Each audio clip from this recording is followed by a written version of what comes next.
Hi everyone, my name is Massimo Meneghetti and I'm a researcher at the National Institute for Astrophysics in Bologna, Italy. And today I would like to talk about one of the most fascinating and visually stunning phenomena in astrophysics, gravitational lensing and its enchantments. So what is gravitational lensing? Well, gravitational lensing is the set of phenomena that are related to the deflection of light by massive astronomical bodies. General relativity explains gravity in terms of assemblies of mass and energy curving spacetime. And due to the curvature of spacetime, when photons travel through the gravitational potential of a massive object, such as a galaxy or a galaxy cluster, they don't follow straight lines, but they bend around them, like if they were deflected by some lens. So for this reason, we call these objects gravitational lenses. So consider this system, which is composed by an observer here on the Earth and a gravitational lens that could be a galaxy or a galaxy cluster and a distant source, which could be another galaxy. So the light emitted by this source here is shown in gray. And you see it passes at a certain distance, angular distance, theta, from the lens, being deflected by a deflection angle alpha. So the amplitude of this deflection depends on two things: the mass of the deflector and also the distance at which the light passes from its center.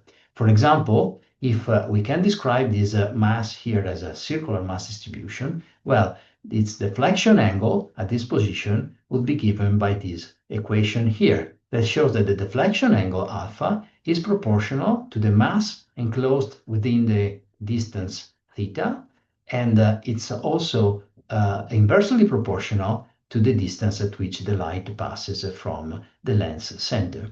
In this equation, we also have this term here, dl, which is the distance between the observer and the lens.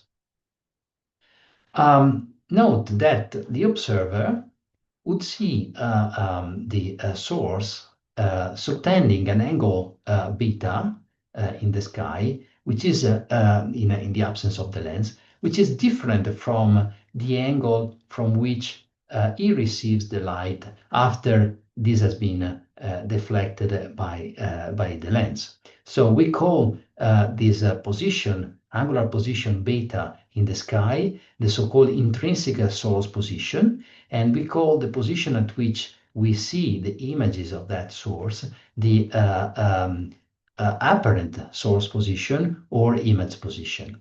It's quite easy to see through a geometrical construction that the source and the image positions are related by a simple equation, which is called the lens equation, that involves the deflection angle alpha. And this deflection angle alpha here is multiplied by this ratio of distances. DLS is the distance between the lens and the source, and ds is the distance between the observer and the source. This is reminding us that gravitational lensing is a geometrical effect that depends on the distances that are involved in this system between the observer, the lens, and the source. Now we can start to explore the enchantments of gravitational lensing. Indeed, light deflection explains a wide range of very stunning phenomena that we can observe. So, for example, gravitational lensing makes the miracle of multiplying images, as it is illustrated by this cartoon. So here we have a very distant and bright source, like a quasar, emitting light in different directions. And a galaxy is positioned in between this quasar and us on the Earth. And the gravity of this galaxy bends the quasar's diverging light paths back towards us, so that from our vantage point, the quasar's light arrives from multiple directions.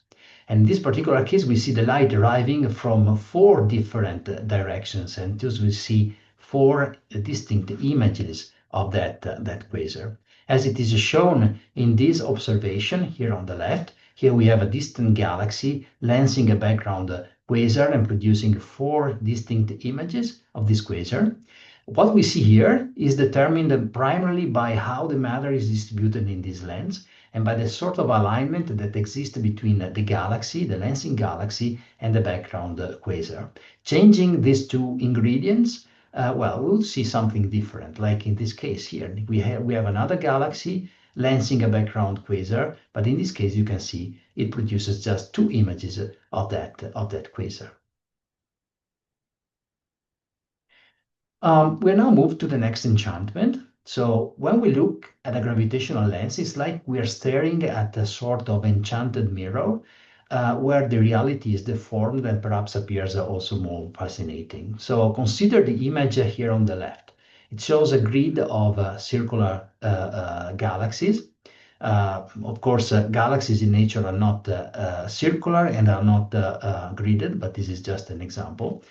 So we wonder how we would see these galaxies if we look at them through the mass distribution of an elliptical lens like this elliptical galaxy. So the answer is shown in the image on the right. So you see the amplitude of the deflection that we defined earlier depends on the distance from the lens. Okay, so when the source is extended, like each of these circles here, every tiny portion of that those extended sources will emit light which will pass different distances from the lens center, feeling a slightly different deflection. So this differential deflection produces distortions in the images of these sources.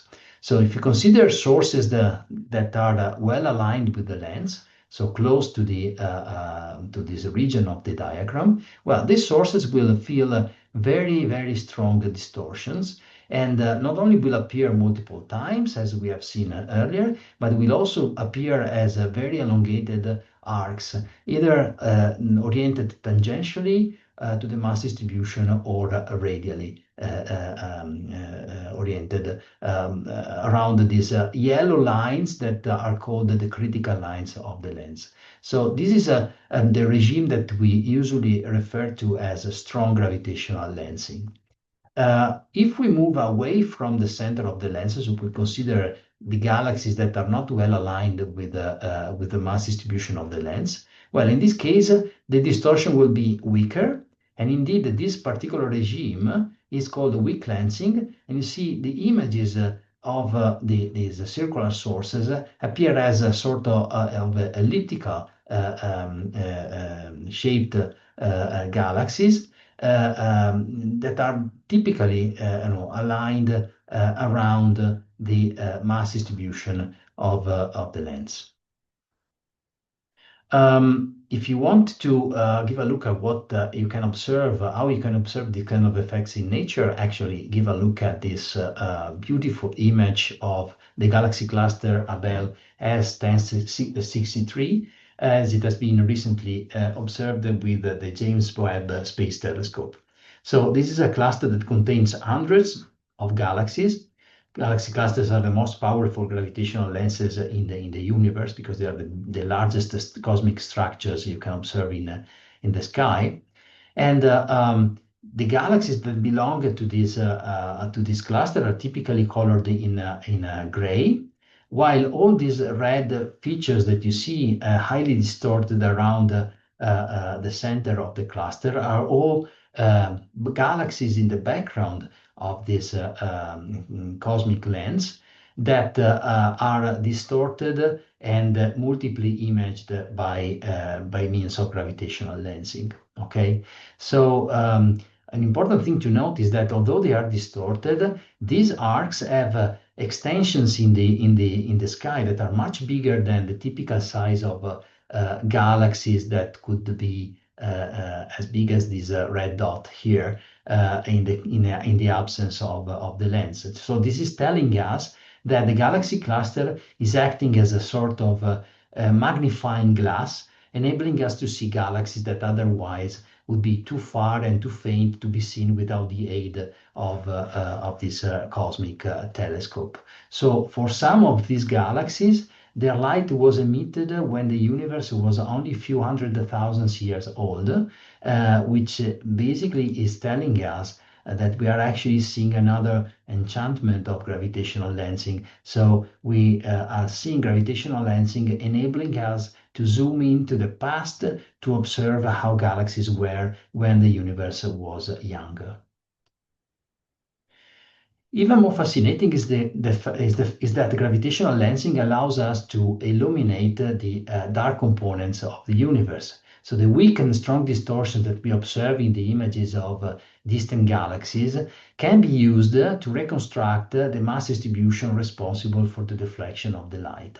And this technique, which is known as lens inversion, relies on this kind of equation that we have seen earlier. So the relation between the light deflection and the mass of the lens. So what makes this process truly remarkable is that gravitational lensing is sensitive to all forms of matter, not just the ordinary matter made of atoms, which emit lights, but also the dark matter, which doesn't emit or absorb any electromagnetic radiation. So observations across a wide range of wavelengths suggest that about 85% of the matter in the universe is in the form of an elusive dark matter. In total, this dark component makes up roughly 30% of the energy budget of the universe. And it is thought to consist of massive particles that interact extremely weakly, primarily through gravity, but we don't know much about them. So gravitational lensing gives us a direct way to detect and map this invisible matter. And I want to show you an example illustrating this. So this is an image of the famous bullet cluster, which is a striking example of two galaxy clusters that underwent a high-speed collision about 9.5 billion light years away. The lensing analysis performed over these two clusters allowed to reveal the presence of extended dark matter halos surrounding each of the two clusters that are here shown in blue. Meanwhile, X-ray observations expose the hot intercluster gas, which is another major component of this class of objects. And the gas here is shown in red. And these observations reveal a dramatic separation during the collision. The dark matter and the gas decoupled due to their different physical properties. So while dark matter particles barely interacted and passed through the collision almost undisturbed, the gas particles collided, they slowed down, and they heated up, producing shocks that are visible in the X-ray. And as a result, then the gas lags behind while the dark matter continues forward, tracing the galaxies. So this separation provides one of the clearest empirical demonstrations that dark matter exists, and also that it behaves differently from normal visible matter. The last enchantment I want to talk is related to the fact that the gravitational lensing is also capable of delaying the arrival time of photons emitted by distant sources. There are two concurring effects. The first is that the path which is followed by photons in the presence of the lens is longer than in the absence of the lens. So the light needs some extra time to reach us, and this is called geometrical time delay. The second term of delay is due to the fact that the photons propagate at from our perspective, at a slower speed in the lens gravitational potential. And because of this slower effective speed, actually the light also needs some extra time to reach us. So this kind of effect, which depends on the amplitude of the Newtonian gravitational potential of the lens, is called gravitational time delay. And you need to sum it to the geometrical time delay to get the total time delay. In general, there is no way to measure the time delay unless the source that is being observed has some intrinsic variability in its light curve and is also multiply imaged by the gravitational lens. So in this case, we would see multiple images that will have different time delays, and we can measure these time delays by comparing the light curves. So they will be identical in shapes, but just shifted in time. And so by measuring these shifts, we'll be able to measure the time delay, the relative time delay between the multiple images. And it turns out that these time delays are proportional to the inverse of the Hubble parameter H0, which is the parameter that measures the expansion rate of the universe. So gravitational lensing is also a very important cosmological tool. It's important to note that gravitational lensing is observable on very different scales in the universe, depending on the distance of the lens from us and also depending on the mass of the lens. For example, we can observe gravitational lensing effects even around the sun. For example, photons scratching the surface of the sun are deflected by about 1.7 arc seconds. This deflection can be observed only during total solar eclipses by measuring the shifts in the positions of more distant stars surrounding the sun compared to the position when the sun is not present. So this is exactly the kind of experiment that Arthur Eddington made in 1919 to prove the validity of general relativity. Milky Way stars produce gravitational lensing effects by lensing other stars, for example, stars in the bulge of our galaxy. These kind of effects typically occur on scales that are very, very tiny, 1 milliarc second. So this is what we call a microlensing event. And on these scales, we cannot observe multiple images, for example, with our instrumentations, but we can measure magnification effects due to the fact that our galaxy rotates at the speed of about 220 kilometers per second around its center. So the relative position of lens and source stars changes over time, and so changes the magnification when one of the lens stars moves in front of a source star. The magnification will brighten the star up and down, following some very well predicted light curves. It's important to know that if by chance the lensing star has some planet orbiting around it, then also the planet will leave an imprint in the light curve of the lensed star, and a bump like this one that will allow us to detect the presence of the planet.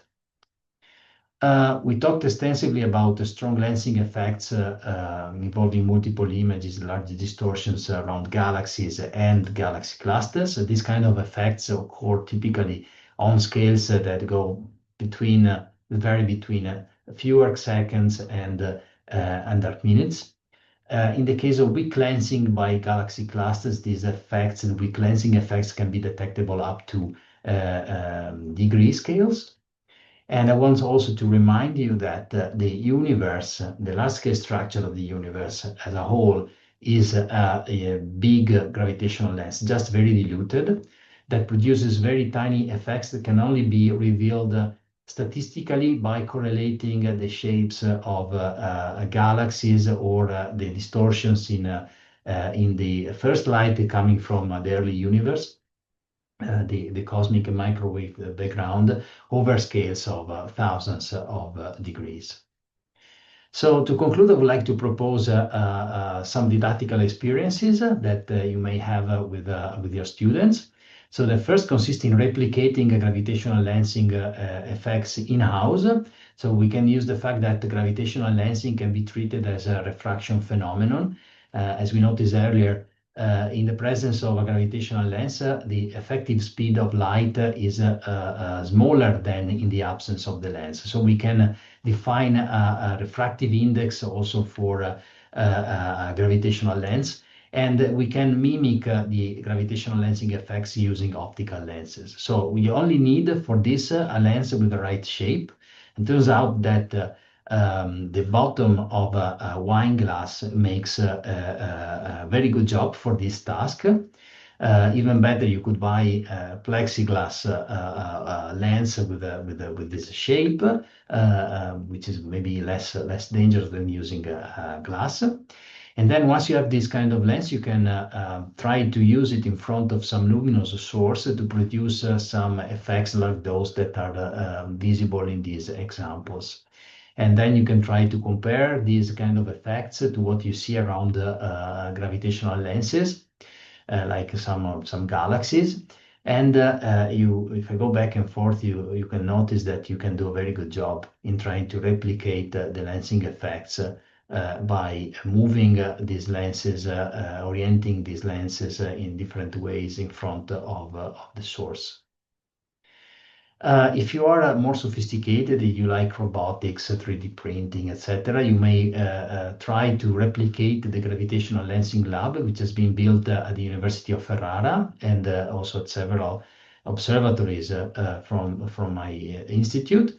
The key components here are a mini computer, a camera, an Arduino board, some plexiglass lenses in different shapes, some color LEDs, motors and rails.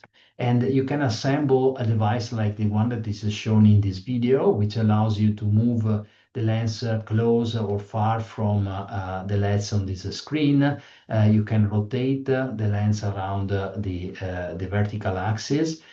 You can change the relative position of the light ray of the LEDs with respect to the lens, and produce a lot of different image configuration that you can capture with a camera. And by using a device like this, you can really understand how gravitational lensing works. So this is the end of my talk. I hope that you enjoyed this short lesson and that you are truly enchanted by the beauty of gravitational lensing. In case you have some curiosities or questions, please feel free to contact me at the address which is under my name. Thank you very much.